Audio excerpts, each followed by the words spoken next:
Before we start, take a close look at this encounter, because what happens here is something every citizen should understand. A man standing on public property, doing nothing more than filming, suddenly finds himself surrounded by officers demanding his ID. The problem? They admit he hasn't committed a crime. Yet the pressure keeps building. What follows is a tense confrontation where the officers insist on authority, but the man behind the camera knows the law better than they expect. So the real question is this: were the officers enforcing the law, or crossing the line? Watch closely, because by the end of this encounter, the entire situation takes a turn nobody saw coming. Just getting some photographs out here today. You really understand this is a military base? Yes, sir. That's why I'm out here to get photographs of the military base. So, you don't think that's rather odd? No. Really? No, they're having the. I heard on the radio they're doing the base security operations this week. I think that's why Channel 4 News is out here as well. Okay. Are you with the news? I am. Yeah, I'm with Pinac News. Who are you with? Pinac, P-I-N-A-C, Pinac News. Do you have any credentials that associate you with them? Not on me, no. Usually people with the media have all their credentials on them Right. when they're working. Right. So, are you working? I'm just getting photographs, yeah. I'm just getting photographs, not answering my question, sir.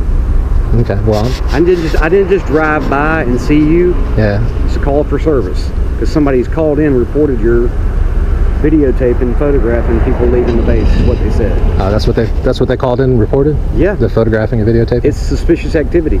Is it unlawful activity? It may not be unlawful, but it's highly suspicious. Mm-hmm. Suspicious enough for me to write a report with all your information in it. Okay. So, you have an ID? I have an ID in my car. In this one? Yeah. Okay. You want to grab it? No. Really? Yeah, I'd rather not ID. So you're refusing to ID yourself? Am I being detained or anything? You're getting ready to be. I mean, am I suspected of criminal activity? Listen, we can do this one or two ways, brother. You've been with the media long enough to know we don't mess around with this kind of stuff, especially you're taking pictures of a Navy base or a Coast Guard base. It's a federal facility right here. You're actually standing on federal property. No, I'm standing on public property. You're actually on the easement. This is a federal. Over there is right federal. Here. I'm on the public right-of-way, where the bus stop is. You're on a public right-of-way, right, adjacent to federal property. So you really don't want to identify yourself. Well, I mean, am I being detained or anything? You will be. What you're about to witness begins as a simple interaction but quickly turns into a tense clash over rights and authority.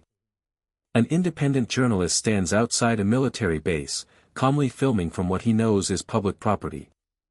But to the responding officer, the act of recording near a federal facility immediately raises suspicion. Within seconds, the tone shifts. The officer begins questioning his presence, suggesting that photographing the base is unusual and potentially suspicious. The cameraman, however, remains calm and composed, explaining that he's simply gathering footage for a news story. As the officer presses further, asking about credentials and demanding identification, the tension slowly builds. The key moment comes when the officer openly admits that the activity may not even be illegal, yet still pushes for the man's ID. That contradiction instantly sets the stage for what's about to unfold, a battle between constitutional rights and an officer determined to assert control. Well, I mean, if I will be, that means I'm not being detained, so. You're not right now, but I'm trying to give you the opportunity to do the right thing. Again, I didn't just drive by and see you and now I'm going to stop and mess with you. Okay, I have a lawful reason to be here, have a lawful reason to ask you any questions because of what you're doing. And I have a lawful right not to answer any questions, right? So this gentleman's here, says he's with the media. You know what, I got my business card. Can I give you my business card? No, you're not going toward anywhere now. You've already refused to identify yourself. Why are you going to give me a business card? Why not give me your ID? Well, because I'd rather not ID. I got my business card. Well, it doesn't work that way. Well, how does it work? I'm here for a lawful reason. I'm asking you for your ID. But you've already affirmed that I'm not committing any crime. I'm not suspected of any criminal activity. Well, we'll see. Failing to give us your ID is a crime. It's called resisting without violence. No, it's not. That is a state statute, sir. No, it's not. Do you want to go to jail on something like that? No, sir, I don't want to go to jail. Okay, well, what, Don't be a smart ass, all right?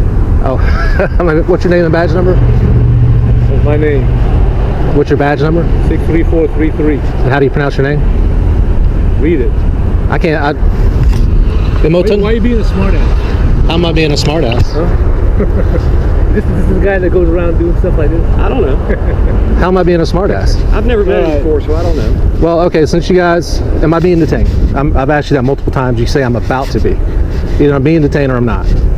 Actually, you are being detained right now. You're not free to leave. Since I'm being detained, and you say you're conducting an investigation, Yes. I'm invoking my right to remain silent.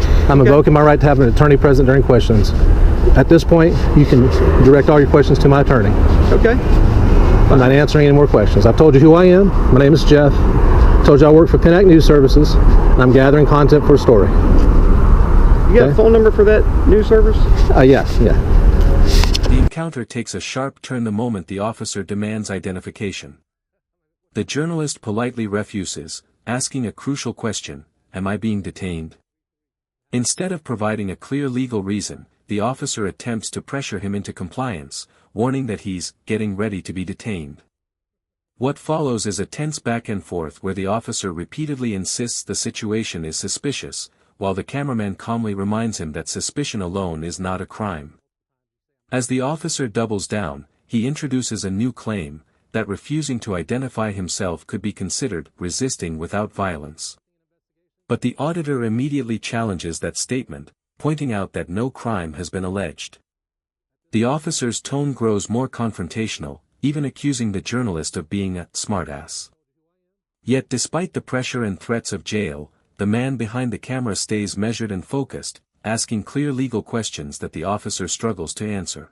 If you're a news service, then you should know that you work with That's the what cops. I told him. You just cooperate with us and everything. I have cooperated. That's what I did. I told him What's your ID? I don't need to give you my ID. I've told you my name, Jeff. I've identified myself. Doesn't mean anything. I can tell you. Pennac News. You know.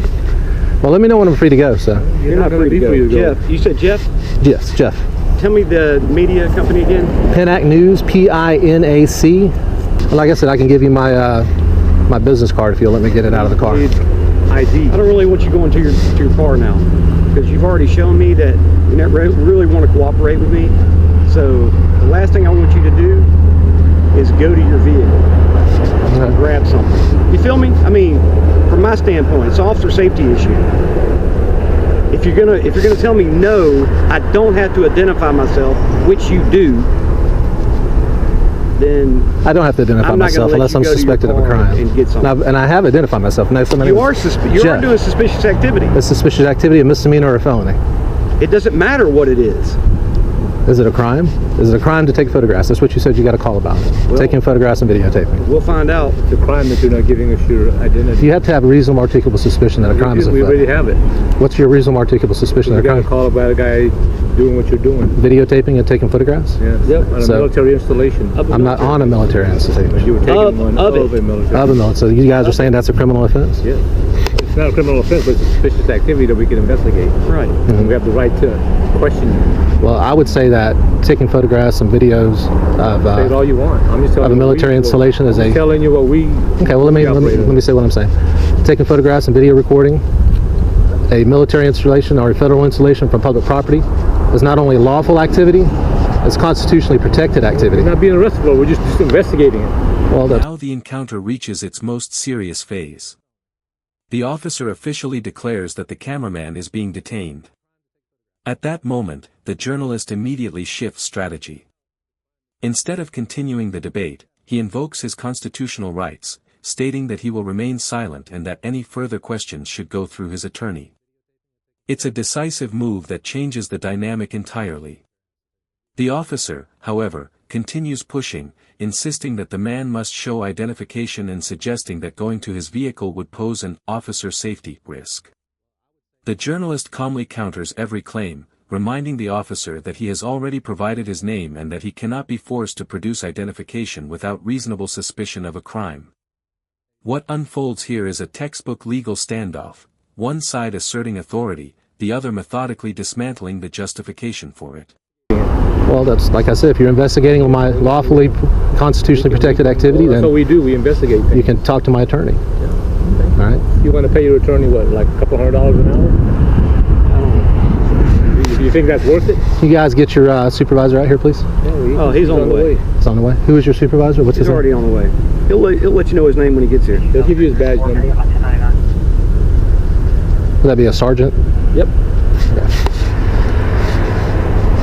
I'm really surprised you guys are doing this. I thought you guys learned your lesson about this by now. If you do what you say you do, you should be used to this. I thought you guys learned your lesson about this by now. Huh? This is an unlawful detainment. You realize that? You don't care? I get paid to do this to investigate suspicious activity. I'm not doing anything unlawful, so I ain't worried about it. You're detaining me unlawfully. Because of your. I'm not free to go. Because of the way you're conducting yourself. Because of the way. You want to give me your last name so I can verify through them? I would rather not get my last name. See, that kind of stuff. It's none of your business what my last name is. Okay, stick with that story. So I'm going to put you guys on notice right now that you're in violation of my civil rights. I'm letting you know that I don't consent to being detained, and I'd like to be free to go. Let me know when I'm free to go. This is what you do, you go around trying to get cops trying to catch them on doing stuff? Well, you guys are definitely obliging if that was my purpose. Yeah. You think it's funny to detain somebody? No, it's not. Like I said, we're here for a lawful reason, so You're here for a lawful reason, but you don't have me for any crime. You don't have a lawful reason to detain me. That's the problem. As the detention continues, the argument centers on a critical question: does suspicious activity justify forcing someone to identify themselves? The officer insists that it does, repeatedly pointing to the call reporting a man photographing the base. But the cameraman dismantles that reasoning step by step. He asks whether suspicion is a misdemeanor or a felony, whether it's even a crime at all. The officer struggles to answer clearly, alternating between calling the activity suspicious and claiming it justifies investigation. The journalist then delivers the central point of the entire encounter: photographing a military installation from public property is not just lawful, it's constitutionally protected. That statement cuts straight through the officer's argument. Yet instead of acknowledging it, the officer attempts to shift the focus, saying they're simply investigating. The tension grows as both sides hold firm, waiting for the supervisor to arrive.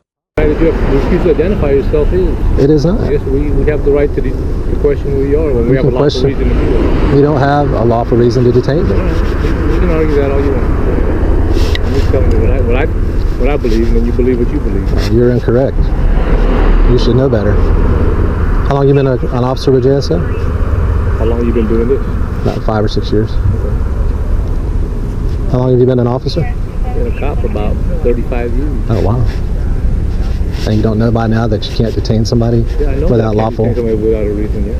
But I'm not doing that. You don't know that Florida state statute says that I have to be lawfully detained before you can arrest me for failure to ID? So you want us to arrest you first? No, I don't want to be arrested. Oh, no. I don't want to be arrested. Like I said, I'd like to be free to go. I'd like for you guys to leave me alone. I'd and let me do let you go, but you can't now because of the way you're acting. If you would just cooperate in the beginning, you'd be on your way. So peacefully and politely asserting my rights is... No, because you refuse to identify yourself. I've identified myself multiple times. Jeff, that's Pinnack News. That's who I am. What I'm doing is gathering content for a story. I told him I'd get my business card. Business card is not proof, dude. You know that. You gotta have like a driver's license or some other. I'm under no obligation to prove anything to you. You know what? I'm engaged in lawfully protected activity. You know what? We can go round and round. Yeah. Okay. After nearly 10 minutes of argument, threats of arrest, and repeated demands for identification, the situation ends in a surprising way. The officer suddenly changes course and tells the journalist he is free to go. Just like that, the detention disappears. The man thanks them and calmly walks away, without ever providing the ID they insisted he legally had to give. In the end, the encounter becomes a powerful demonstration of how knowledge can shift the balance in these situations. The journalist never raised his voice, never resisted physically, and never stepped outside the law. Instead, he relied entirely on calm reasoning and a clear understanding of his rights. And in the end, that was enough to force the officers to back down.